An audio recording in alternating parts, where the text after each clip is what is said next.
Well, hello there, welcome back. Thank you for being here. Happy Halloween.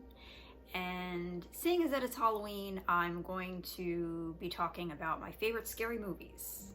Misery. I read the book first, the book by Stephen King, and I did enjoy it, but I liked the movie even better. The Strangers, starring Liv Tyler, which was released in 2008. I saw this movie on TV. And I used to be a pet sitter when I lived in New York, and I was doing an overnight pet sit for a dog, and this was on TV, and I watched it at night alone in a strange apartment. Yeah, maybe not the best idea. It creeped the hell out of me. Audition, released in 1999. It's a Japanese film directed by Takashi Miike. It's pretty it's pretty infamous at this point in time for being especially brutal. It's a slow burn. You kind of go into it expecting the brutality to happen like right away and be very overt, and it doesn't. And the third act of the film is when the shit goes down, and I did have to look away in certain scenes. And I've seen it once, and that was enough. I don't think I ever want to see that film again. It was so deeply disturbing and so creepy. It's a great film. I highly encourage you to see it if you can stomach the violence, if you are okay with scenes of torture, because it is a really amazing film.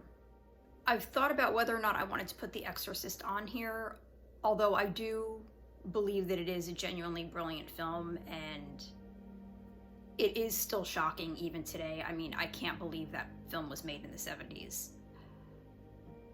I also feel that a lot of its shock value has been diminished just because it's been like parodied so many times.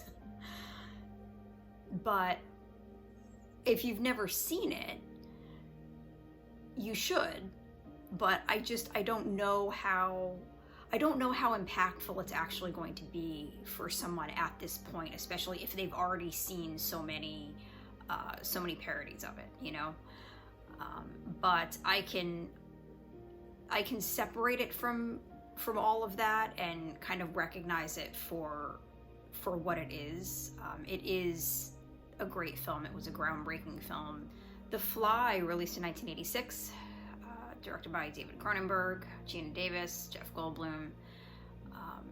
Absolutely brilliant movie. It's very intense. I love the effects, and Cronenberg was, I think, the perfect choice to direct a film like this.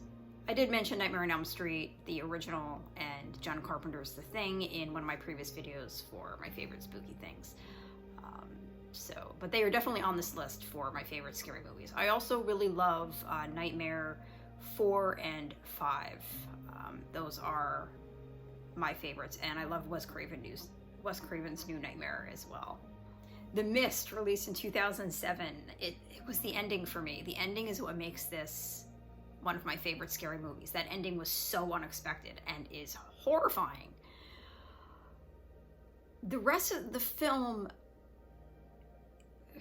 it's about this mist that appears in this small town, and there are creatures in the mist. And a group of people are taking shelter in a grocery store. And a lot of the characters are pretty textbook annoying. They're pretty useless. I don't understand why the writers can't just write. Why can't they just write more intelligent characters? Why do they have to be so whiny? Anyway, the effects are really good. But it was really that ending. Just such a great ending.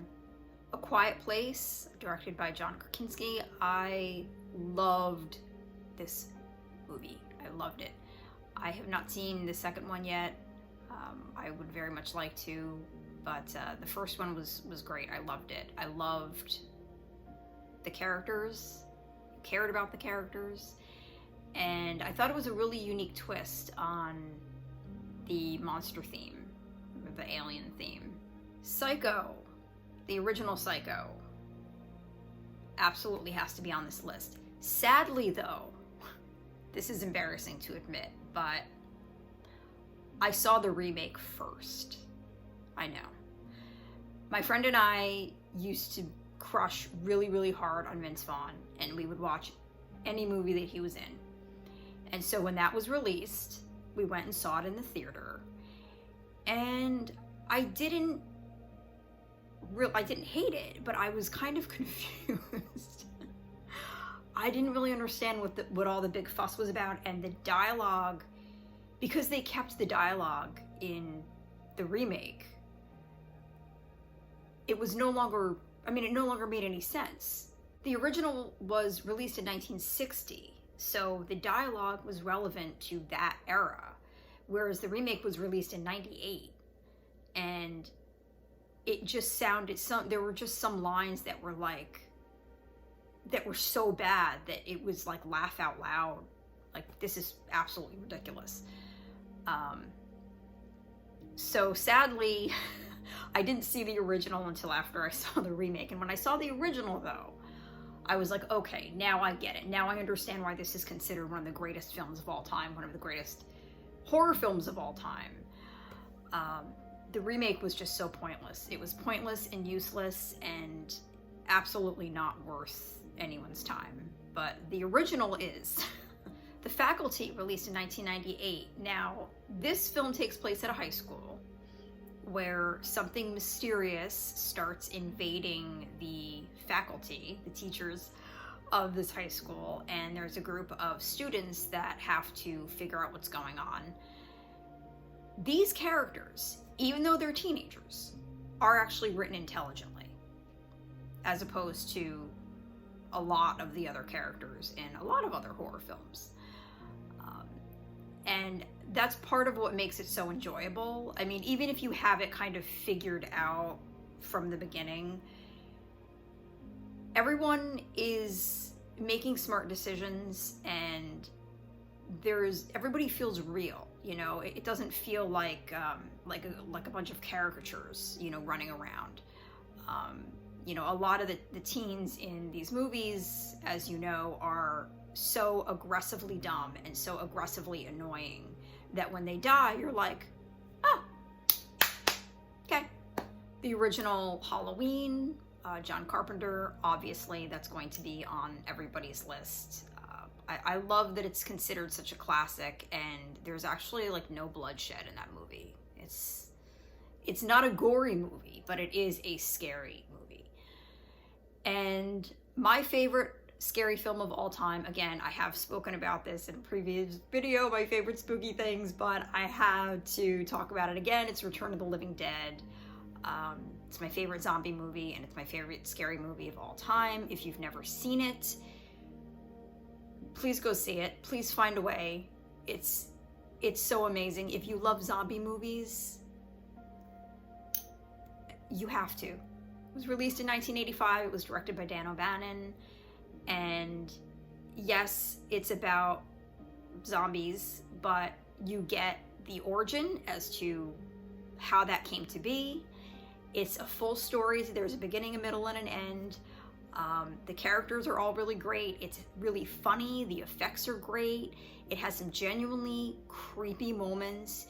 You get to see certain characters from the time that they start to change from human into zombie, and what that actually looks like and what that feels like. And it's so unnerving and it's so creepy. I love everything about this film. There are some sequels. I think there's 3 of them. I've seen all of them, but I can't really remember much about any of them. They all are not so great. The second one is watchable. I mean, it's enjoyable, but the other ones are not great. So that's my list. I hope you enjoyed this video. Again, thank you so much for hanging out with me today. Please subscribe. New content will be coming very soon. I hope you have a wonderful, peaceful, safe Halloween, and I will see you soon. Take care.